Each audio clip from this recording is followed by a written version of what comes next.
রাজধানীতে ফুটপাত ও সড়ক দখলমুক্ত করতে 5 দিনের বিশেষ অভিযান শুরু করেছে ঢাকা মেট্রোপলিটন পুলিশ ডিএমপি।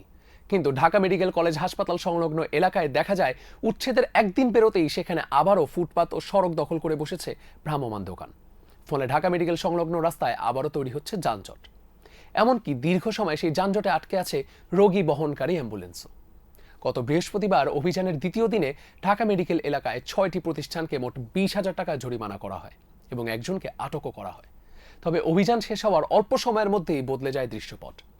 শনিবার সরেজমিনে দেখা যায় ঢাকা মেডিকেল কলেজ হাসপাতালের জরুরি বিভাগের গেট থেকে নতুন ভবনের সামনে পর্যন্ত ফুটপাত ও প্রধান সড়ক আবারও সারি সারি অস্থায়ী দোকানে ভরে গেছে।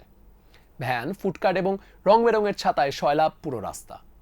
ঢাকা মেডিকেলের গেট ঘেঁষেই রাস্তার উপরে রোগীদের জন্য স্যুপ, ফল, পানীয় বিভিন্ন খাবারের দোকান বসেছে এমনভাবে যে হাসপাতালের সামনের সড়ক হয়ে পড়েছে সংকুচিত।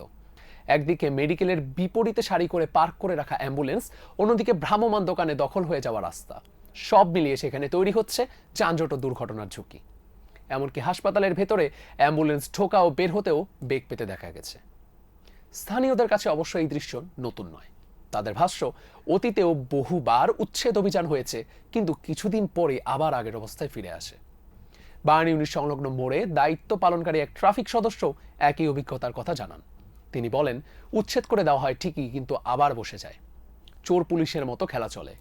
এসব দোকানের জন্য তৈরি হওয়া যানজট সামলাতে আমরাও হিমশিম খাচ্ছি। বিশেষ করে অ্যাম্বুলেন্স চলাচল বাধাগ্রস্ত হওয়ায় পরিস্থিতি আরও জটিল হয়ে ওঠে।